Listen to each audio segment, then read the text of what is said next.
জয় জয় রাম কৃষ্ণ ভুবন મંગલ।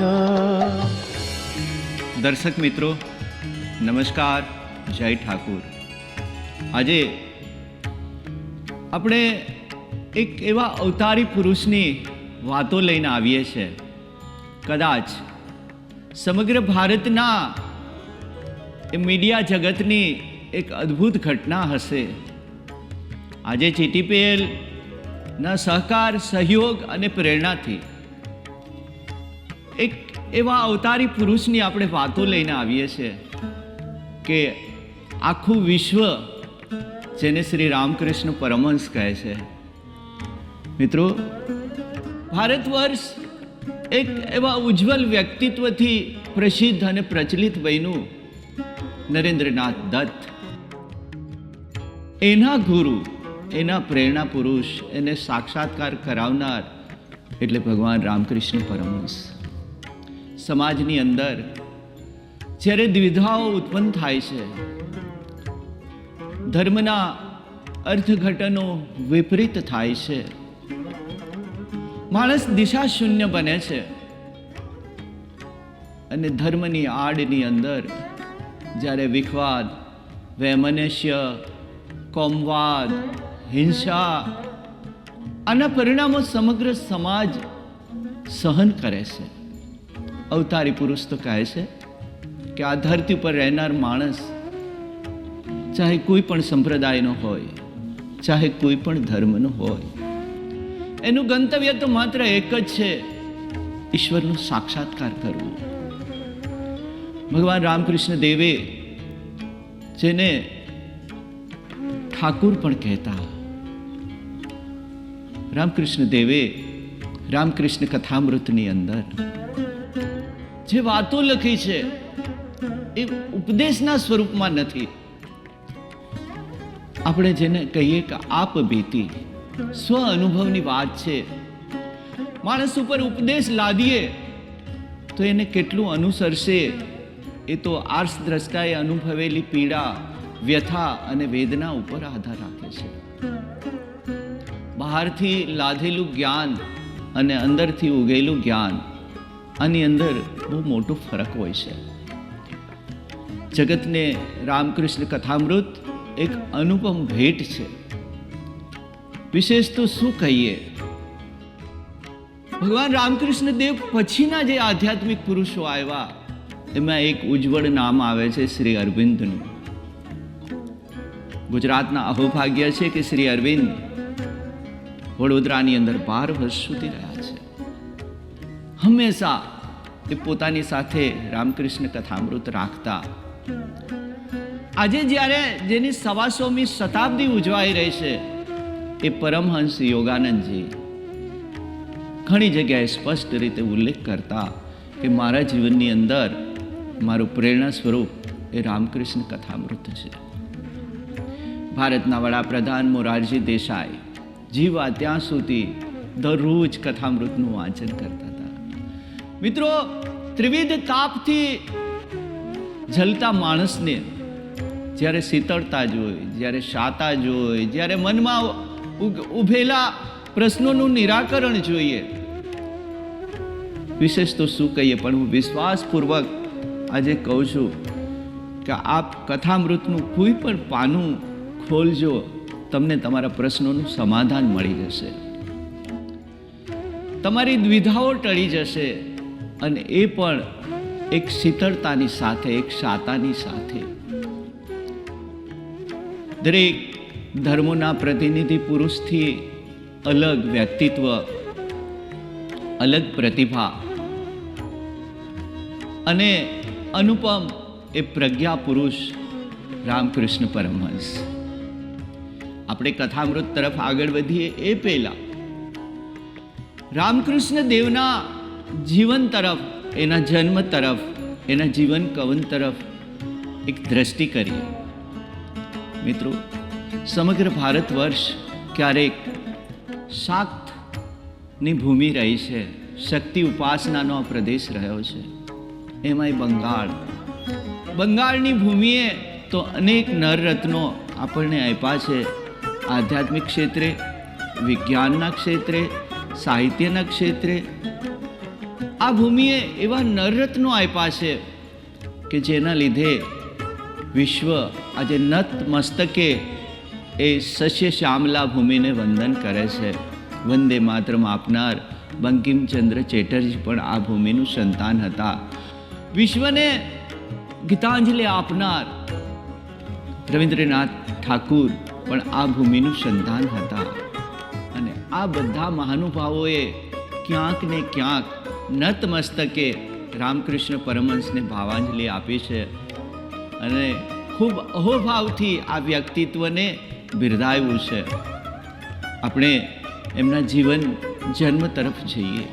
મિત્રો, 19મી સદીનો પૂર્વાર્ધ એટલે ભારતની અંદર ડામાડોળ પરિસ્થિતિ છે, અંગ્રેજી શાસન છે, દરેક સંપ્રદાયો દ્વિધામાં છે, માણસ દિશા શૂન્ય છે. અને ત્યારે એક આશાનું કિરણ લઈને આવે છે ગદાધર રામકૃષ્ણ પરમહંસનું બચપણનું નામ. આજના હુગલી જિલ્લાનું કામારપુકુર ગામ, ખૂબ જ નાનું કસ્બા જેવું ગામ, પ્રકૃતિને ખોળે બેઠેલું આ ગામ. ખુદીરામ નામના એક સજ્જન, સર્વગુણ સંપન્ન બ્રાહ્મણ कबीरे चिंधेला मार्ग ऊपर के साईं इतना दीजिए कि जामे कुटुंब समाये, मैं भी भूखा ना रहूं और साधु भी भूखा न जाए. आंगणे आवेला अतिथि ने धर्म पत्नी चंद्रामणि देवी થોડામાં થોડું કરી અને સાધુને જમાડે.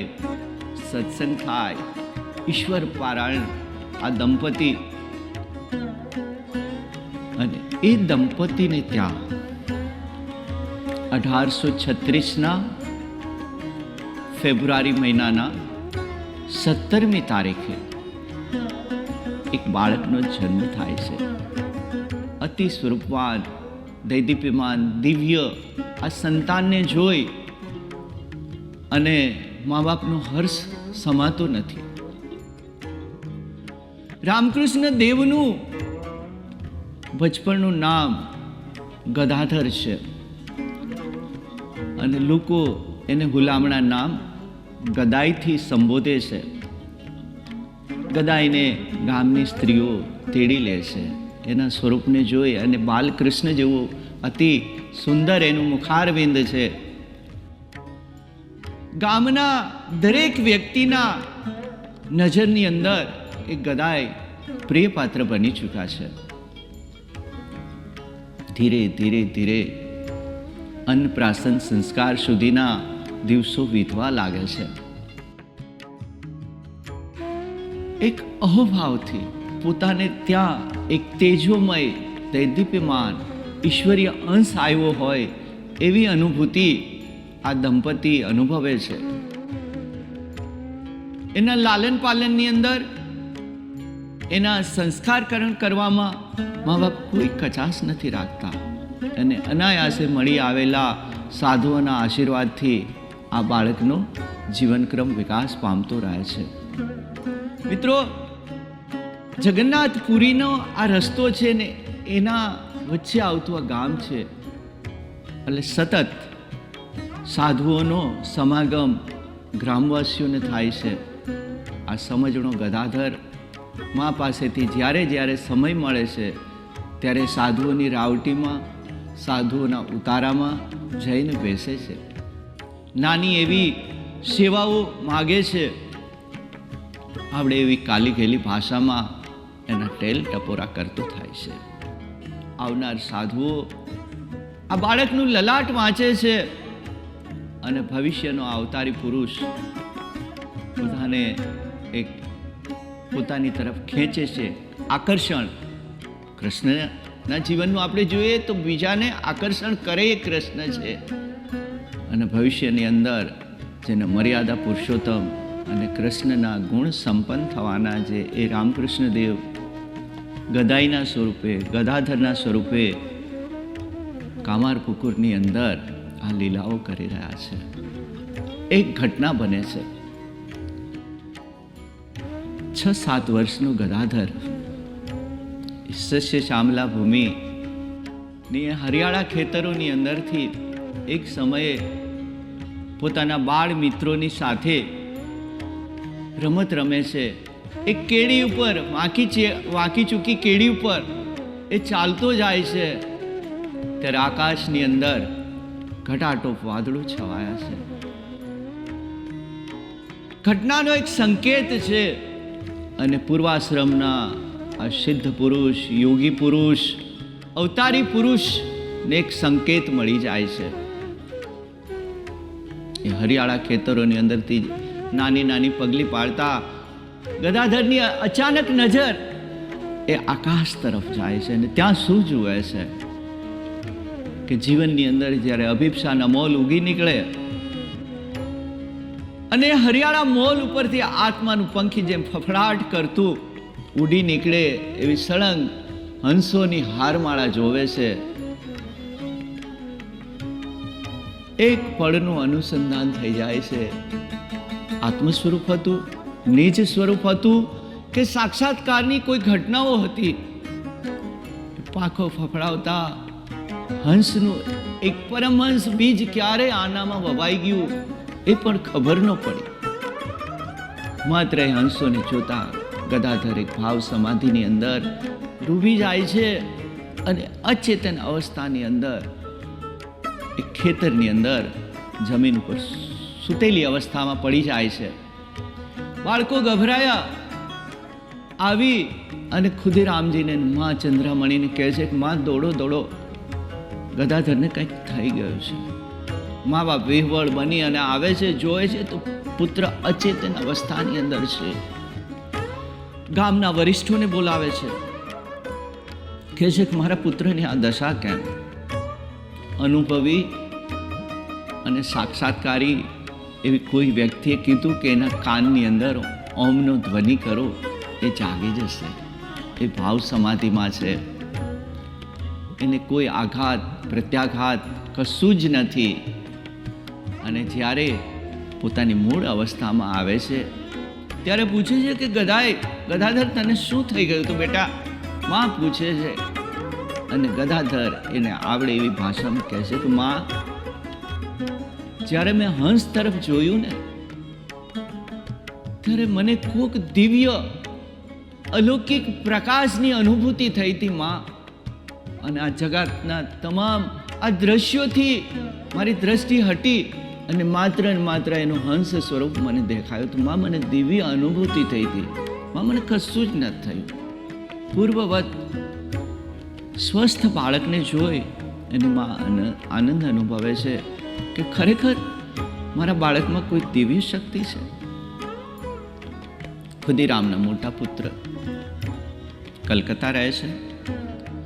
સંપૂર્ણ કુટુંબની જવાબદારી રામકુમાર ઉપર છે.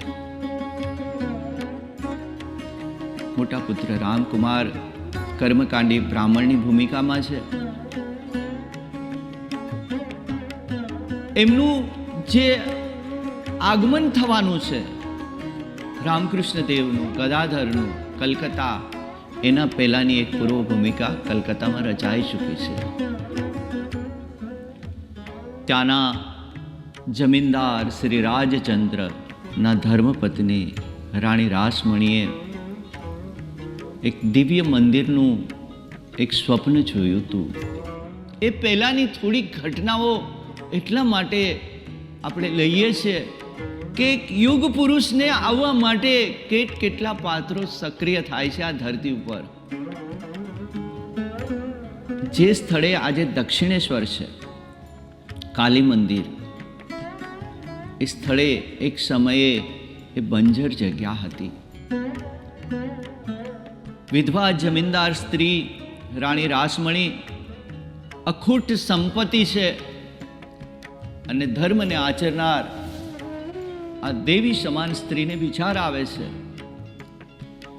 કે મારા પરિવાર સાથે, મારા કુટુંબ સાથે, મારા સગા સંબંધીઓને લઈને, સાધુ સંતોને લઈ અને કાશી યાત્રાનો એક સંઘ કાઢીએ. બધી જ વ્યવસ્થાઓ થઈ ચૂકી હતી. આયોજનની અંદર વિશાળ એ હોડીઓ લઈ અને સર સામાન લાદીને આશરે 150 માણસોનો સંઘ લઈ અને ગંગા નદીના પ્રવાહની અંદર હોડીઓની અંદર એ સંઘ આગળ વધતો હોય છે. તો પહેલો મુકામ આજે જ્યાં કાલી મંદિર છે દક્ષિણેશ્વર, પહેલો મુકામ ત્યાં થાય છે. રાણી રાસમણી એમની રાવટીની અંદર થાકેલી અવસ્થામાં રાત્રિની નિંદ્રા લઈ રહ્યા છે.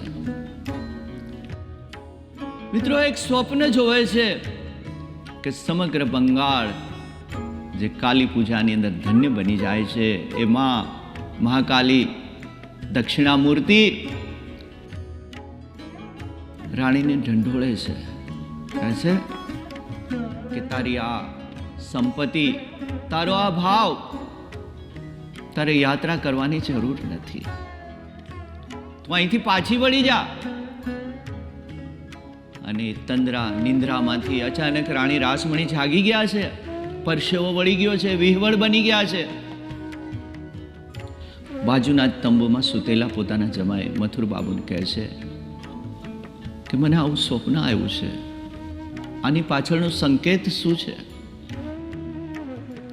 મથુર બાબા સાંત્વના આપે છે કે માં, અત્યારે તમે આરામ કરો, સવારે આપણે વિદ્વાનોને બોલાવીશું અને એ જેમ કહેશે એમ આપણે આગળ વધીશું.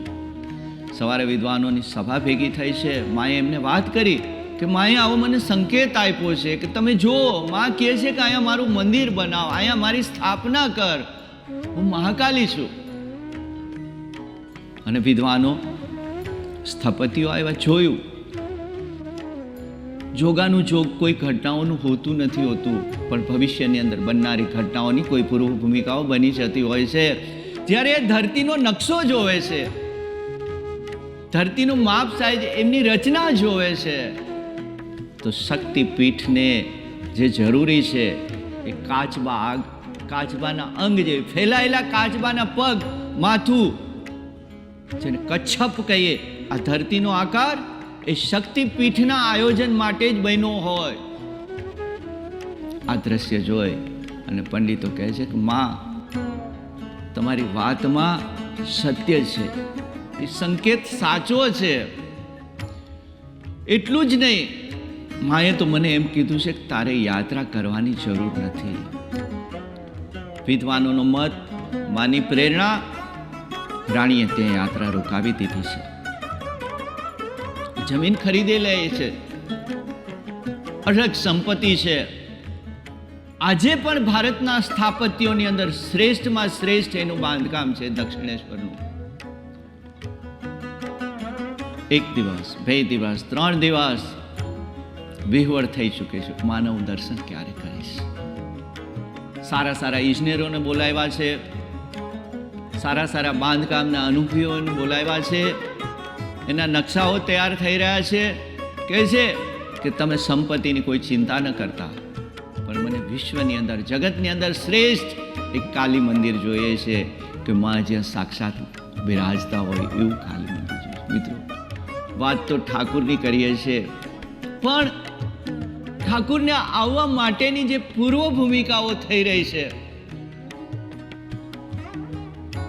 એક અવતારી પુરુષનું આહ્વાન થઈ રહ્યું છે જે ધરતી ઉપર, એના માટે જ જાણે રાણી રાસમણીની એ આખી ઘટનાને આપણે એની સાથે મેળવીએ ને, કે જે આમાં ભવતારણી સાક્ષાત મા કાલી બિરાજમાન છે, અને રામકૃષ્ણ દેવને લાવવા માટેની આ ભૂમિકા છે. દિવસો વીતે છે, મંદિર 2.5 વર્ષે પૂરું થાય છે. રાજસ્થાનના શ્રેષ્ઠ કારીગરોએ એક કાળા પાષાણની અંદર, ગ્રેનાઇટની અંદર મહાકાલીની સર્વાંગ સુંદર મૂર્તિ બનાવી છે. ફરી પાછું રાણી રાસમણીને એક સ્વપ્ન આવે છે, નિંદ્રામાંથી જગાડે છે. માં કહે છે કે રાણી રાસમણી, તું જો તો ખરી, મને ગરમી થાય છે. બેટા, હું આ પેટીની અંદર ગુંગળાવું છું. આ વાત રામકૃષ્ણ દેવે કથામૃતની અંદર તો વર્ષો પછી લખી છે. શક્ય છે? હા, આ ધરતી ઉપર આ બધું શક્ય છે. લોકો જેને ચમત્કાર કહેતા હોય એને કહેવા દો, પણ જ્યાં અનુભૂતિનું જગત છે ને, અહીંયા તર્ક સમાપ્ત થાય છે, ત્યાંથી શ્રદ્ધાની દિશાઓ શરૂ થતી હોય છે. રાત્રે ને રાત્રે જેમાં મહાકાળીની મૂર્તિ રાખેલા એ સંદૂકને ખોલે છે અને આખી મૂર્તિની અંદર પ્રશ્વેદ પ્રશ્વેદ પ્રશ્વેદ પરસેવાના ટીપાઓ બાજી ગયા છે. રાણી રોયા છે કે માં, મને થોડો સમય આપો, થોડો સમય આપો, હું પ્રતિષ્ઠા વિધિ કરી લઉં, એ પછી હું તમને સ્થાપના કરીશ. મિત્રો, જેમ જેમ આપણે આગળ જશું, આ દિવ્ય અનુભૂતિઓનું જગત છે. આ દિવ્યતાનો સંદેશ લઈને આવનાર રામકૃષ્ણ કથામૃતની વાત છે. ભવિષ્યમાં આપણે આગળના એ પ્રસંગોમાં જોશું કે રામકૃષ્ણ દેવે જ્યારે એ પ્રતિમાને ફૂલ ધરાવ્યા છે, ત્યારે માની નાસિકા આગળ હાથ રાખીને કીધું છે કે અમાર ચિન્મય માં, મારી આ ચૈતન્ય પ્રતિમા છે, હું પથ્થરની મૂર્તિને પ્રણામ નથી કરતો, હું પથ્થરની મૂર્તિની પૂજા નથી કરતો, અમાર ચિન્મય માં. નાસિકા આગળ હાથ મૂકે ઠાકોર, અને જો શ્વસન ક્રિયા ચાલુ હોય, મૂર્તિ શ્વાસ લે, લાગે કે અનુભૂતિ થાય છે કે આ શ્વાસ ચાલે છે, ત્યાં જાસૂદનું ફૂલ એક હાથથી ચડતું હોય. મિત્રો, આ અનુભૂતિનું જગત છે. રાણી રાસમણી તન્મયતાથી મંદિરની એક એક વસ્તુની અંદર વ્યક્તિગત ધ્યાન આપી પ્રતિષ્ઠા વિધિની તૈયારીઓ કરાવી રહ્યા છે. એક દેવી પુરુષનું આગમન થઈ રહ્યું છે. ત્યાં જોગાનું જોગ આખા કલકત્તાની અંદર તપાસ કરાવી કે આ મંદિરના મુખ્ય પૂજારી કોણ બનશે, કોણ એવા સર્વગુણ સંપન્ન છે. અને બધાએ કીધું કે કામાર પુકુરના ખુદીરામના દીકરા રામકુમાર, ગદાધરના મોટા ભાઈ રામકૃષ્ણ દેવના મોટા ભાઈ રામકુમારને પૂજારી તરીકે નિયુક્ત થાય છે. દિવસો વીતતા રહે છે. આ બાજુ 17 વર્ષનો ગદાધર, ભણવામાં મન નથી લાગતું. કામાર પુકુરની અંદર નાના મોટા એ પ્રસંગોએ કે જ્યાં કથા કીર્તન થતા હોય, જ્યાં આખ્યાનો થતા હોય, મહાશિવરાત્રિએ જ્યારે શિવજીની લીલાઓ થતી હોય, આવા પ્રસંગોએ આ બાળકને ગમે છે. એને આંકડા કે ગણિતના પલાખા યાદ નથી રહેતા, એને શિવમહિમન સ્તોત્ર આવડે છે, એને માર્કંડેય રચિત શક્તિની ઉપાસનાના સ્તોત્ર આવડે છે, વિષ્ણુ સહસ્ત્રનામ આવડે છે, એને આંકડા ગણતા નથી આવડતા. માં મૂંઝાયા છે કે મારો ગદાધરનું શું થશે. એવામાં રામકુમાર આવે છે. માં કહે છે કે બેટા, તું તો કલકત્તા સ્થાયી થયો છે, આ ગદાધરનું શું? રામકુમાર વિચારે છે કે મંદિરની વ્યવસ્થાનો ભાર મારી ઉપર છે, બધે જ હું પહોંચી શકું એમ નથી, અને માં જો આપ અનુમતિ આપતા હો તો હું ગદાધરને મારી સાથે કલકત્તે લઈ જાઓ. માં કહે છે કે બેટા, એથી રૂડું શું હોય કે તારા હાથની અંદર એ તૈયાર થાય. ક્યારેય કામાર પુકુરના સીમાડાઓથી બહાર નથી ગયા એવા ગદાધર રસ્તે ચાલતા ચાલતા વિહવળ થાય છે. નવા પ્રદેશની અંદર પગ મૂકે છે, કલકત્તામાં આવે છે તો વિશાળ કલકત્તા શહેરને જોઈને આભા બની જાય છે, પણ પોતાની જાતને બચાવે છે. મિત્રો, એક પવિત્રતાની સર્વાંગ મૂર્તિ છે. અનિષ્ટો કે એવિલ્સ કે કોઈ પણ એક અદ્રશ્ય અપવિત્રતાને પણ આનું શરીર સ્વીકારતું નથી. ક્યારેક એવા દ્રશ્યો જોયા છે તો જાતને છુપાવી દે છે. દક્ષિણેશ્વરના વિશાળ પટની અંદર આવે છે તો ચારે તરફ પ્રકૃતિ પ્રકૃતિ પ્રકૃતિ, હરિયાળી, એ વનરાય, આકાશને અડતા માનસ શિખરો, એનો ઘંટારવ, સાંજ સમયે થતી એ શંખનો ધ્વનિ, સુંદર એ બધા જ સુગંધી પદાર્થોનો એ ધુમાડો અને અહર્નિશ થતો હોમ, બાળક રોમાંચ અનુભવે છે. દર્શક મિત્રો, રામકૃષ્ણ દેવ કલકત્તા આવ્યા છે. અહીંથી આ દિવ્ય પુરુષની વાતોનો દોર આપણે આગળ ચલાવીશું આવતા સપ્તે. નમસ્કાર, જય ઠાકોર. જય જય રામ કૃષ્ણ ભુવન મંગલ.